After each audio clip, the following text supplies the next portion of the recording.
Aujourd'hui, ce qu'on va faire, c'est qu'on va voir 7 concepts qui permettent de rendre ta prospection la plus efficace possible. Ok.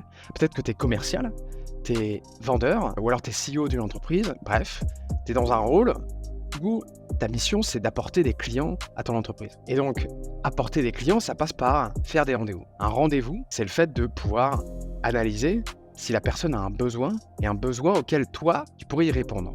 À travers un service, un produit, une prestation, tu pourrais répondre à ce besoin-là. D'accord? C'est ça la vente. La vente, c'est quand tu résous un problème, quand tu résous un besoin. J'ai les chaussures trouées, j'ai un besoin. Alors que je cours, j'ai besoin d'avoir des nouvelles chaussures. D'accord? C'est un problème pour moi. Donc du coup, je vais aller au magasin, je vais discuter avec le vendeur, et le vendeur, il va me vendre des chaussures qui sont adaptées à ce que je fais, qui sont adaptées à mon besoin. Donc la vente, c'est la résolution d'un problème. Ça, c'est la première chose.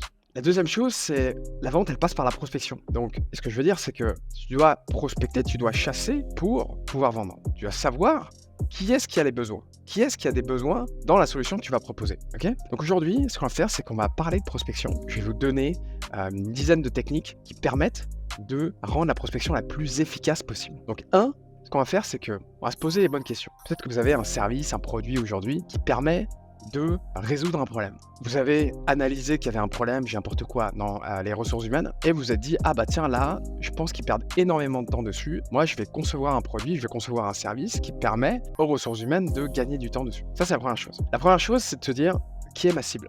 À qui je m'adresse? Qui a le plus besoin de moi aujourd'hui?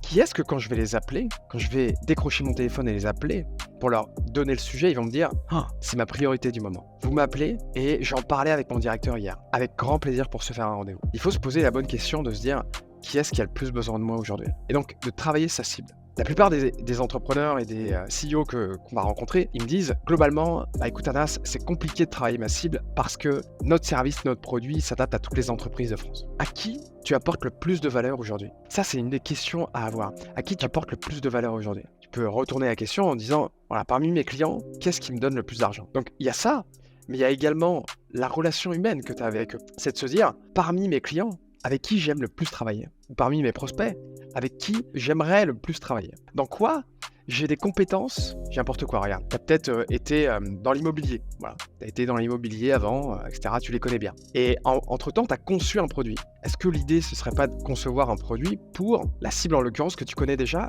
à savoir l'immobilier? Donc ça veut dire que tu arrives avec ce qu'on appelle un unfair advantage de connaître déjà la cible que tu es en train de viser. Parce que tu as des compétences là-dedans, parce que tu sais à qui tu t'adresses, tu sais comment ils parlent, tu connais leur discours, tu connais leurs croyances, tu sais comment ils s'adressent, tu sais comment ils parlent, bref, tu connais la cible. Ça, c'est la première chose à faire.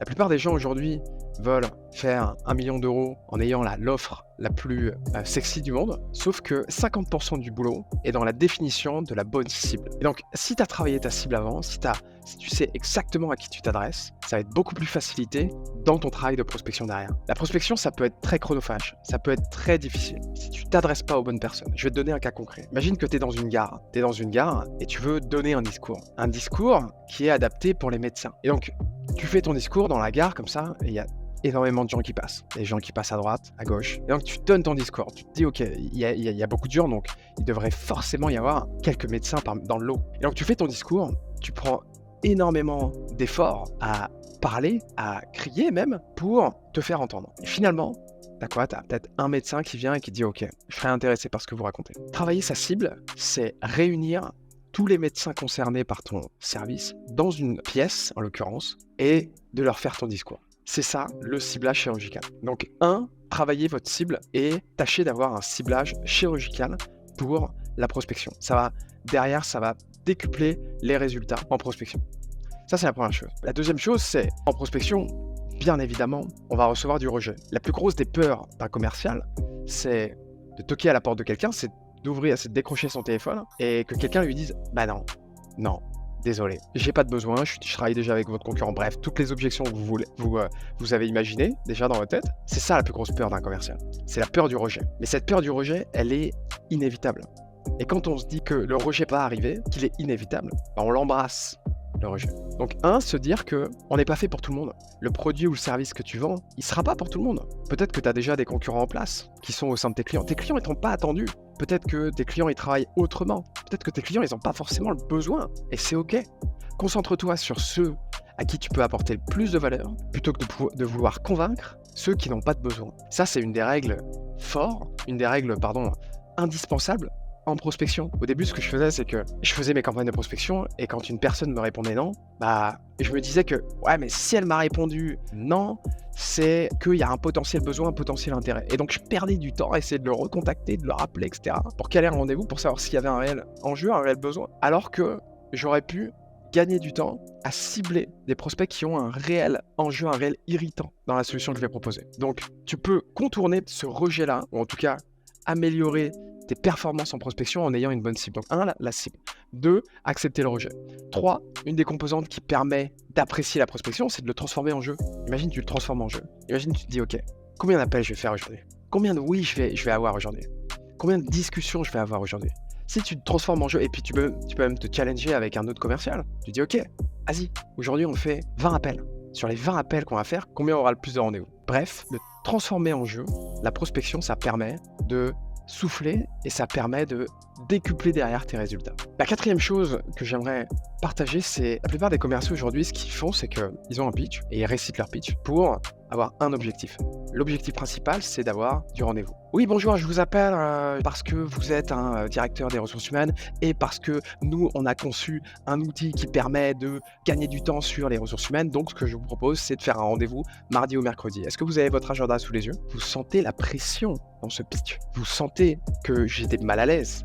Vous sentez que j'ai envie de me débarrasser le plus rapidement de mon pitch. Et ça, c'est la plupart des commerciaux qui sont comme ça aujourd'hui.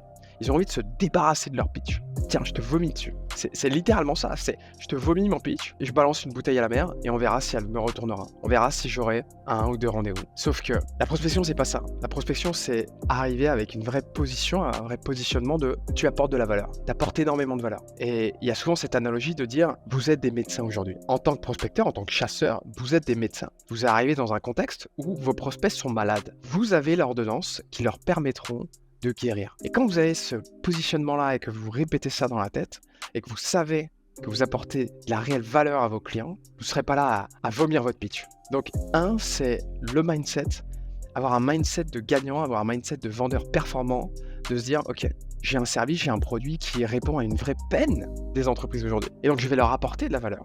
Donc, je ne les dérange pas. Je ne suis pas en train de les déranger, je suis en train de leur rendre service. Et ça, cet état d'esprit-là, c'est l'état d'esprit d'un top 1% de sales du monde, en fait. Donc, vos prospects ne peuvent pas vous faire du mal. Vos prospects sont là lorsqu'il y a un besoin et vous voulez creuser avec eux et vous voulez prendre un rendez-vous ultra qualifié parce que vous savez que vous serez capable de répondre à ce besoin-là. Ou alors, vos prospects n'ont pas de besoin, ils sont pas intéressés, ils travaillent avec quelqu'un d'autre, ils sont tel type de raison. Vous pouvez travailler l'objection, bien sûr, on va travailler sur la réponse aux objections, mais vous n'êtes pas pour tout le monde. Vous n'êtes pas pour tout le monde. Et il faut savoir, à un moment donné, se retirer et ne pas penser toujours au résultat. Ah tiens, il faut que je prenne un rendez-vous absolument. Est-ce que tu préfères faire 2 rendez-vous avec des prospects qui sont ultra qualifiés et qui vont te signer un bon de commande derrière, ou une quinzaine de rendez-vous avec des prospects qui savent pas trop, qui n'ont pas de besoin? Donc ça, c'est globalement les concepts en prospection qu'il faut avoir, et on verra à travers d'autres vidéos, d'autres concepts également que je donnerai sur la prospection, sur la vente, mais également sur le marketing.